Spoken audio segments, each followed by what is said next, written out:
Yes, so very beautiful day today. Now Wednesday, we dey thank Baba God for another day where we don't see November 22. Now be the date. Can you imagine the month of November run like say just tomorrow, like not day, and we're already hitting the December. I tell you. My God, when did 2017 start?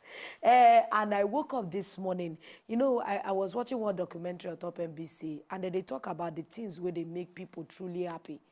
I go find out say. The man said in Papa get money die.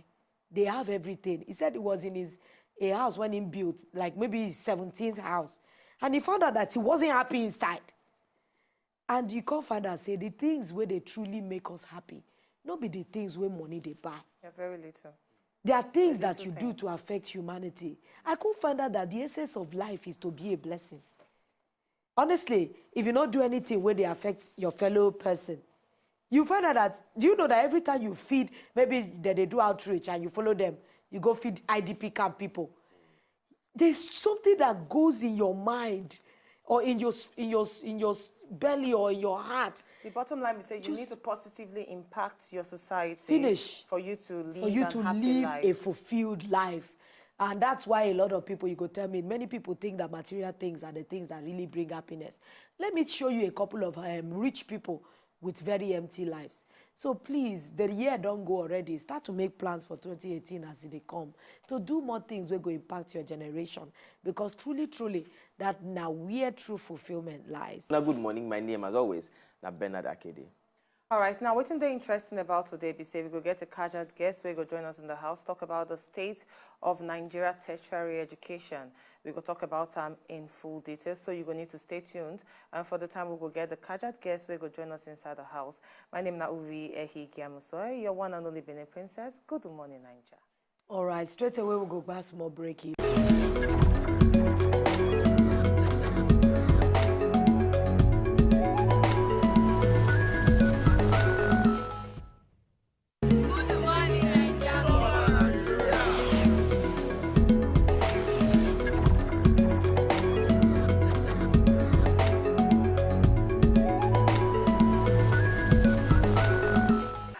Welcome back. Now time for us to discuss the business of today. We will talk about the educational sector because we get the casual guests in the house where they're very passionate about education and learning. And during that time, maybe they actually school, for instance, American University of Cyprus. He actually found a student cycle. Now, for you to understand them, this student cycle network, they allow students to interact and communicate over educational resources and making education and e-learning social and human by giving resources like study groups, they get like notes, they get like social connection, even scholarship that they actually offer on top. Join me, welcome the man, what they call Nigeria's Mark Zuckerberg. Yeah. Gozi Okanwoke. Did I pronounce your name well? Yeah, close enough. Okay, inside the house. Good to have you. Thank you. You know, when it welcome to our couch this morning, me, they always wonder about education. We have been following education recently. We say it can't be like, say, education, they go down for inside Nigeria. It's either we're talking about the trainability of our teachers. Is it that some of them are untrainable or some of them are obsolete? What do you think be the problem where they make education inside Nigeria the place when in there? I think it's the same thing with almost everything in Nigeria, lack of planning. We're not thinking about, where we are going in the next 10 years. It's, where are we today? Where are we yesterday? Some people even talk about tomorrow, but no one is really thinking ahead 10 years from now, 20 years from now, which every other person is doing. So when we get there, we don't have people who are ready for that present, which is the future right now. So I think it's the same thing. We don't maintain what we currently have. If you look at the budgets and all of that, how much of that is spent on training people who are currently even teaching or people who are already in the system. So it's pretty much the same thing across multiple sectors, and it reflects in education. Unfortunately, education, I think, is a bedrock of almost every other thing. So if you don't have that in education, you see it in finance and banking, you see it in engineering, construction, you see it in road maintenance even. It cuts across everywhere. I want to ask a question based on what Bernard Komasai talk. In Komasai faults the quality of education in Nigeria. I said it might be three things: quality of education, Standard. or the standard, and also maybe the students are not even ready to learn. And you said a very valid point. You're like some other countries that they actually use social media positively as regards to education. How we fit actually turn social media to benefit the students? The internet generally. The internet. Social media. We have a problem of access. That's the first one. You know, before we even get to quality, we don't have enough spaces for people that want to learn. We have one of the largest out-of-school children, population in the world because they don't have where to go to. So it's not even a factor of they don't want to learn. Culturally, we like to learn. That's why we're in Benin Republic, we're in Ghana, we're in Equatorial Guinea. We go to places where we have to spend a year to learn their language before we can actually learn. So we actually want to learn, but we don't have where to go and learn. In Nigeria, that's the first place. And the second one is what I touched on initially. In the places where they're using technology properly or the internet in learning, many years ago they knew they were going to get there. They knew that the population would grow faster than infrastructure. We didn't think about that. We didn't plan for that. But well, things are beginning to change now. Not to jump right into it. We have a company called EduTech, and EduTech, we help existing universities take their own programs online. So they learn using the internet. So we have OAU, that's Obafemi Awolowo University. We have Ahmadu Bello University, where we have an MBA online. And students are learning online using the internet. So I think because we just didn't think we'd get here. People just imagined a university or a school is the building. We didn't imagine that, it's all around the knowledge exchange. But now we're trying to do the best that we can, given the limitations that we have. Again, because that problem of access exists. We need to really jump across that before you can even start to discuss quality. Because if you don't have people learning, you're not even discussing the quality of what they're learning because they're not even learning in the first place. Yeah. Okay. Now, this is you're the president of EduTech presently. Yes. When did you become the president of EduTech? January. January. Okay, tell us a little bit more about EduTech. So, like I mentioned, EduTech has technology platforms. So for admissions and learning, students' information management. And EduTech would work with existing universities, public universities in this case so far. We also have Babcock, but it hasn't gone online yet. And we help them take their programs online. So at OAU, we have undergraduate programs in nursing, in accounting and economics. So students, the same programs that they will take in class, they can take it online. Same lecturers, same lecture notes, same content, and they can take it online. They just have a tablet or their own laptops, and they learn from there. And then for examinations, they go to a physical center and take the examinations. For the ABU, they have the MBA, and the MBA, same thing. Take your classes online, watch your videos, read your texts, PowerPoint slides, whatever, and you go to a physical center to take your examination. So it's supervised physical testing. Okay, the reason why I've been asked this question is because we know that in Nigerian universities, the university where I go, the Nigerian universities, right? You get a lecturer. Some lecturers, they believe, say, if you don't give me what I give you for my notes, you don't go pass my exam. While some believe, say, okay, go and study elsewhere, use what I've given you as guidelines, and then you can still come and write my exam and pass. Now, for EduTech, how do you get these lecture notes? How do they get, these study materials to put there? Is it the same as, do you get them from the lecturer's source itself, or is there a body that sources for these materials and puts them online for students to go and study? Well, we actually go into the school, and the school will select the programs they want to take online. Okay. We record the videos of the lecturers. So the lecturers will come in and we record the videos of them, teaching that same course, the same way they will teach it in class. And the lecture notes that they will normally distribute, or the handouts or whatever, they also give it to us. And we upload it onto the learning platform, and then the students have access to it. Yeah, so the same content that you get in class. And for how long has EduTech been running? For more than a year. Yeah, and we already have about over 2,500 students learning from the two universities. Is it more expensive? I'm sorry. Is it more expensive to have an online education in Nigeria? Well, at the moment, yes. Which when you compare it to public, when it's public universities that have a lot of subsidy, but the gap is not that much. It's close enough, and the way the structure is, you pay per course. So if you afford 4 courses or 5 or 8 courses, then you can pay for that, and you take your classes so that that semester and the next. But if you compare it to public institutions, because of the subsidy and grants and all of that, it's slightly higher. But if you compare it to private institutions, way cheaper. You know, looking at government policies and things that we feel support education, do you think there are innovative things that government can put on ground to make people like you, where they do maybe educational solutions, to get more ground, or make it easier for you to be able to perform? Because I like this one in the university level, but you know, recently they introduced JAM, using computers for JAM in some like 3 years ago. And we found out that a lot of schools, especially public schools, don't even have access. Imagine when you have a school and only 3 computers there inside that school, and all the children have to take turns to learn. How do you want to move to the next 21st century where this kind of learning is there possible? I know some grade A schools where children now do assignments online. They submit to their teachers online. Don't you think that the gap would keep getting wider between people that with the private schools that can afford this kind of well-rounded education and people that with the public schools?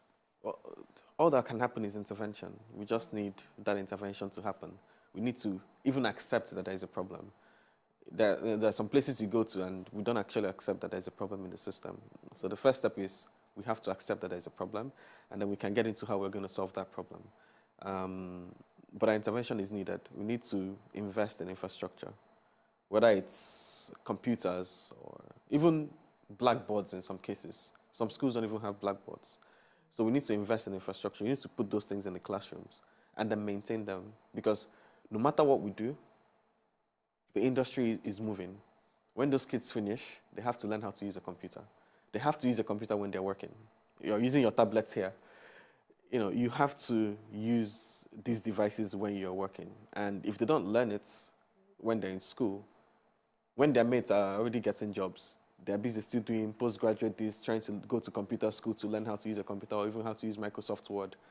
We have to get to that point where we invest in infrastructure and the tools that we need to bring into the classroom. The government has already put a budget down. Do you think the next, what do you think if, like, imagine that you are with the education minister, where would you want him to apply some of the money where government don't put for grant for education? Like maybe if you're on an advisory board, that, okay, Gossi, what can I do? What do you think is a quick thing that the education minister feed do with the budget where government don't put for grant for education to solve some educational needs? Fix nursery and primary education. Secondary and tertiary education will sort themselves out. But we need to fix primary. You see someone that, someone has finished primary school, they can't communicate properly with you. It's not supposed to be that way. We need to first of all fix that base, and then all these other things will just come afterwards. We have this UBE, Universal Basic Education Funds, yes, that, some state governments are not accessing. The money is there. It's just for them to provide, the requirements that they need to access those funds and invest in their basic education. That's where the biggest problem is, the basic education, because it's like a funnel.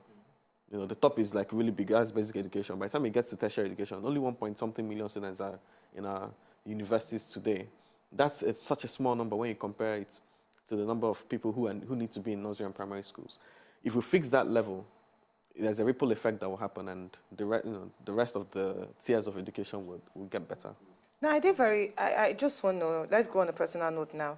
I read somewhere say the Benin and American University, where you actually start an online education, say you start them at the age of 23.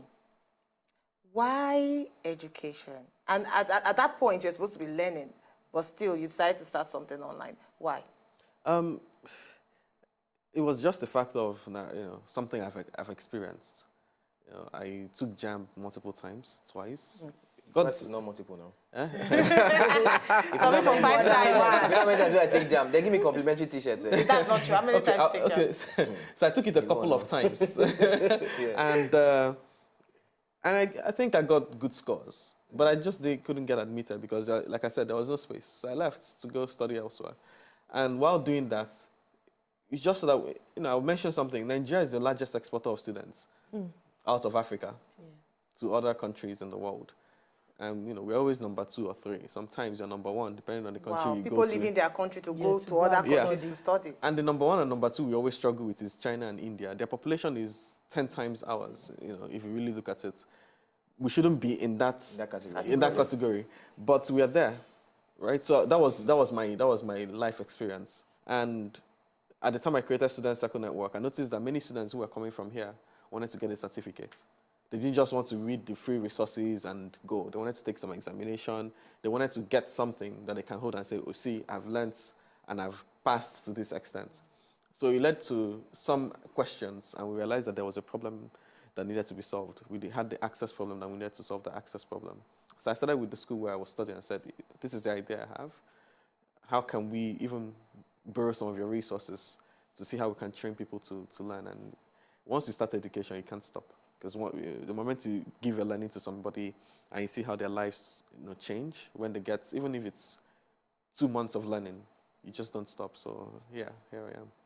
Wow, very, very. Tell us experientially, how is it studying abroad?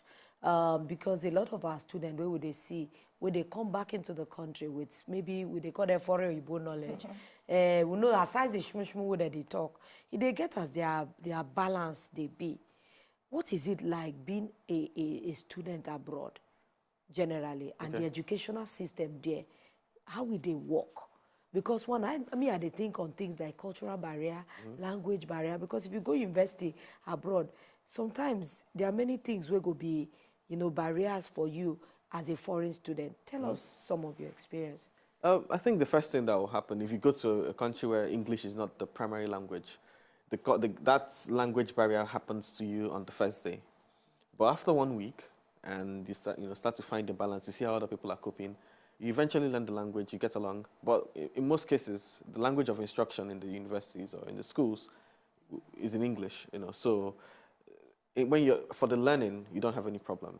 But culturally, even getting used to the weather, changing temperature, that's, here temperature is good enough. You can land in summer and temperature is hot. Okay. In their own case, temperature is hot, it's 22 degrees. And suddenly it drops to 16. Getting used to some of those things, that's the environmental barriers. But to be honest, there are lots of things we can learn from the way learning happens in other places. One of them is, like what you mentioned, there's some confidence that you see, which you don't really see here. Because students can easily walk up to the lecturer and ask a question without having the fear that they'll be told that they don't know anything or even chased away or I'm too busy. That's the first one. The second one is the pedagogy of how they learn. Pedagogy is how to teach. We always talk about curriculum, which is what you're teaching. The other one is actually how you teach, or even how you test knowledge. So in most cases, instead of asking people to list things or list the equations I taught you, it's about how do you apply this knowledge? How do you apply the equations we've taught you? Choose anyone you want. Go and apply it. So those are some of the things we can actually potentially learn, which is why you can see some differences, and those are things we need to actually start to learn. But realistically, once you get beyond that language and environmental barrier, it's just like any other place. You get used to it. Now, you're an advisor to a number of young entrepreneurs, startups, and a lot of businesses for inside Wazobia, Nigeria. You feel that government policies, they actually favor entrepreneurs? No, not so much. Recently, things have started to improve. Now you can register your business faster. You can go online and even search for a business name. But a few years ago, that wasn't possible. So we're making good steps. We're taking good steps in the right direction, but we need to become faster. We shouldn't be taking steps anymore. We need to run. We need to be faster because entrepreneurs, for example, now can't easily access funding because we don't have the right environment for that to happen. Investors are still skeptical about bringing their money to Nigeria because maybe something will change tomorrow. Somebody will change their mind and say everybody leave or cancel something. So we still have some of those policy issues that not directly in this case, but indirectly affects young entrepreneurs that want to do something. Other ones I think is also around new markets. I think culturally, once something we don't understand, we just say leave it alone. Your parents might not understand how to swim. They tell you just stay away from water. Don't go there. You don't know what it is. Just leave it alone. So you also see that happen where if someone is trying to go into a new market because there's no policy already guiding that new market. So there's no policy. Just leave it. But what we need to think about is if you look at the US in the 1800s, they built a car before there was a policy around accident protection or the road or the standard of tires that you use. But they had to build that car first. They had to build the rail first before they even started talking about, how do we regulate it? How do we do this? So we need to allow innovation to take a step further, before we start to think about how to regulate and control some of those places, especially in the new markets, things that will make our lives better. Okay, let's quickly look at education. Coming back to education now, we know, of course, in every country, well, in most countries that we know, we get education where, particularly tertiary education now, that's what I'm talking about, we get the government-run tertiary education, we get the private ones, just as we have in Nigeria here. Now, looking at it abroad and looking at it the way it is here, what are the differences and what are the issues? The issues where they talk about now, we say, obviously, in Nigeria here, private universities, private polytechnics, private tertiary institutions on their own, you see, say, facilities good, of course, price really high. You expect, say, you are paying so much for your children to go into this kind of school, so the output you're supposed to get is something beautiful. As regards government-run institutions, as a matter of fact, government-run institutions, we have the federal, we have the state, which even makes the disparity a bit wider. But in the abroad, how different is it? What is the difference between the government-run institutions and the private-run institutions? And then the end products, that's the students when they graduate. Can you see any difference between the two of them? Because for here we see different, like mad one. Of course, when you see a polytechnic student, you know. Monotechnic, like you know. School of I saw a picture one day. Some of the students even sit down for ground. So it's really sad. When you go into, just on a face value, when you go into a public institution, out of Nigeria, let's say in the Western world, and you go into a private institution, you can't tell the difference. If they tie your eye and bring you into the campus and open your eye, you can't tell the difference just from what you see. That's where you start, because the infrastructure is pretty much the same thing. The tools are pretty much the same thing. What people pay for in private education in the US and in other places is the network of people they meet there. It's maybe not even the profile of teachers, because teachers are equally the same. You have excellent teachers in the public and excellent teachers in the private institution. It's pretty much the network of people you meet. It's about what's going to happen when you finish university. Because again, maybe your classmates next, is going to be MD of one big bank or something because of the type of people who can afford that private education. But infrastructure-wise, there's no difference. Learning-wise, there's no difference. It's just that quality of the people, in quotes, that you see in your class, and you can interact with the student life and the student experiences. Maybe you have better opportunities to go and do study abroad or do this other one and all of that. That's pretty much the difference. But quality-wise, no. We have a long way to go anyway. When they look, when they talk about the disparity, say the thing, they same of same, it just makes me look at, even let's look at our internet. Because you offer a lot of solutions that are online. And we still have staccato internet in Nigeria. Even with your phone. Because even with your phone, sometimes your networks are not good. How would that make learning easy?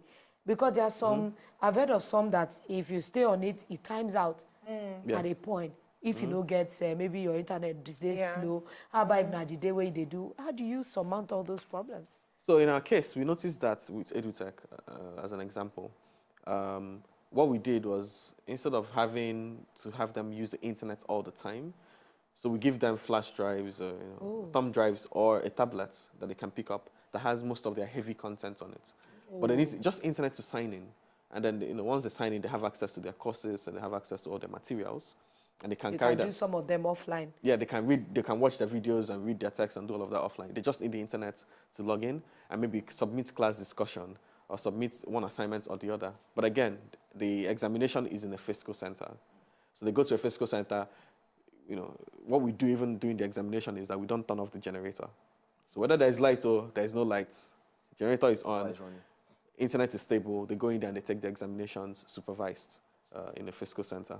But for the learning, we've been able to try and balance that out. On the other hand, at our own institution, we use 100% internet access because we've been able to take some steps further to work on our technology. So we have some professional programs online. So students who are who are taking those professional programs don't need to get a tablet or thumb drive. So it's called BAE Executive, so our executive education programs. They just download the app or go on their web browser and they can learn. We've been able to work on the technology in a way that once they sign in and they get to their resources, even if their internet disconnects, they can still finish off what they were doing. They can still read the text that they have. But there's still some challenges because once you go out of Lagos and Abuja, and Port Harcourt, Enugu, Different areas. the internet starts to get funny. You know, people have one phone for calls and another phone for internet. But hopefully, as we continue to invest in infrastructure as a nation, perhaps in the next 5 years, things will be better. We were not here 10 years ago. Yeah, Is this only open to existing students or students where they seek admission into university? Which one? I mean the EduTech. EduTech. Oh, students. Must you already be a student of that university before you can switch online? No. So if you want to start like the OAU now, we have admissions for nursing, accounting, and economics. Once you've taken JAMB and you apply, and you want to go to OAU as an example, you can just go online and apply. Okay. Yeah, as a fresh student, yes. Okay, now is it this particular project, EduTech, is it the students that pay for it or the school is one paying for it? The students pay for the education. Same way they will pay to the school if they want to learn. So they still pay the school. It's the school that they're paying. Okay. No difference between the students in class and the students online. But just that they are deciding that I don't want to go to the classroom. Yes. In short, make they learn them online. Yes. Okay, and then we say at the end they go to a physical center for their examination. That is Yes. also online. They take it CBT, just like the JAM. Computer-based, yeah. But it's in a physical center. There are some courses, like in the MBA, there are some courses that they have to do, they have to do a written test.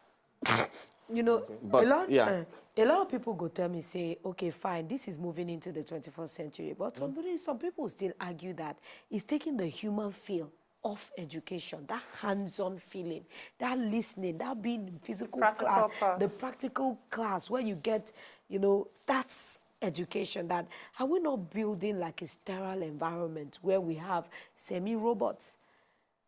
People that don't have much human connection, much human interaction, and they know they're educated, but that feel of having lived through a school, they say the school passed through you and you passed through the school. Don't you think that is going to cause No, certainly not. I'll use the nursing as an example.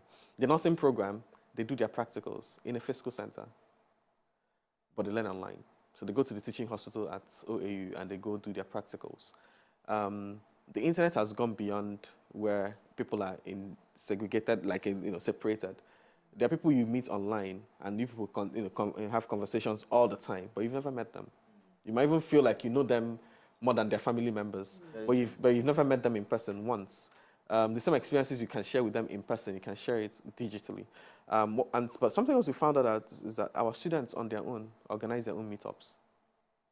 So our MBA students, sometimes will go and rent a hotel in Abuja, and a small hall in a hotel in Abuja, maybe for the Abuja students. And they gather there, they meet each other, they have those conversations, they meet in person. They have their WhatsApp groups on their own. They go and create those WhatsApp groups on their own, and they have conversations.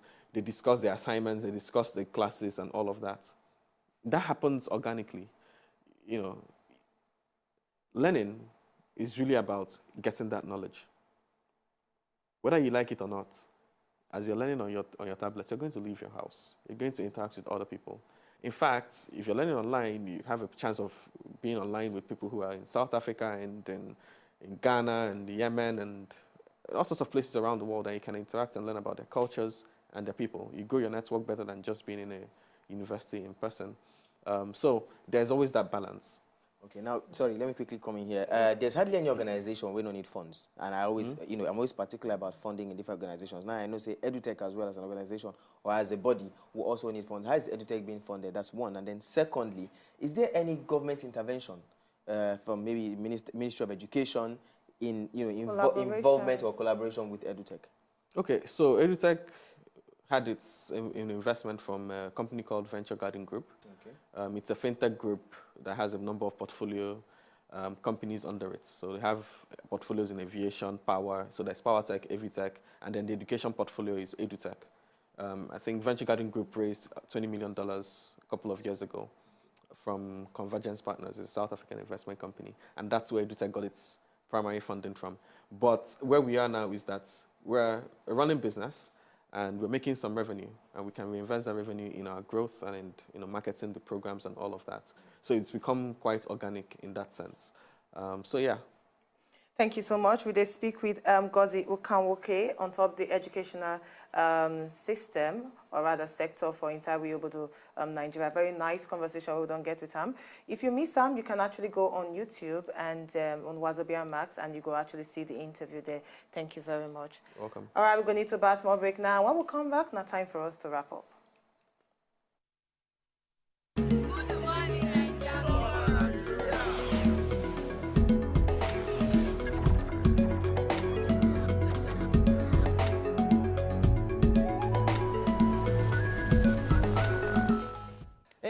My people, una good morning. My name na Ali Baba. I say make I just wake up this morning, make I greet una. As una day this morning, so may God dey bless una banga go ripe.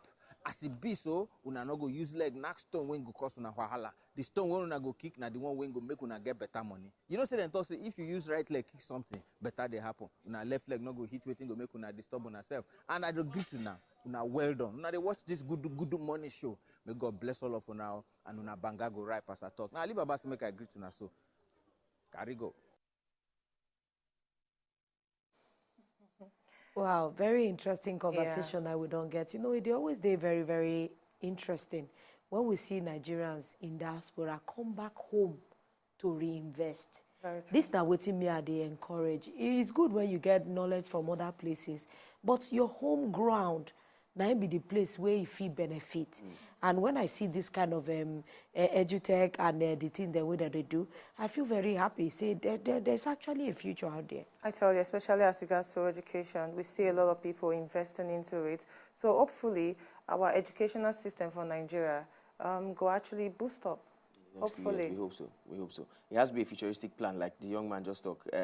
We should not just think about this year, next year, or 2 years' time. We should be looking at 10, 20 years from now. Unfortunately, sub-Saharan African countries, many of us don't have, we need to get that vision, that futuristic plan. Unfortunately. One of my lecturers, they call them politics of the belly. We chop today, forget it tomorrow. Tomorrow day. We have to plan ahead from 5 I remember that when I used to hear Vision 2040, Vision 2018, they keep moving it forward, that you never see the actualization or the doing of the things. And honestly, this is something where they talk. We're talking about the economics of this country. Say we have recession, and yet we have economists, we have technocrats, people that will get sabi. They should be sitting down projecting what thing go happen, what would be the Dubai that all of us they celebrate. Some people sat down to plan. And planned it, yeah. And say, okay, what do we do? How do we generate this? Because if the mistakes of today, now we they reap tomorrow. The one way we do tomorrow, we go reap up next tomorrow. Until we start putting the right people in the right places, yes, it's our biggest challenge right now. Square pegs in round holes. Until we begin to put the people where supposed to play somewhere, in those places where they're supposed to be. We're going to be stuck in this rut for a long time. Very true. Very, very, very wonderful day that we don't get out of the Good Morning Naija show. If you missed it, just check on YouTube. You go see us for there. At least you go watch snippets of the conversation where we don't get.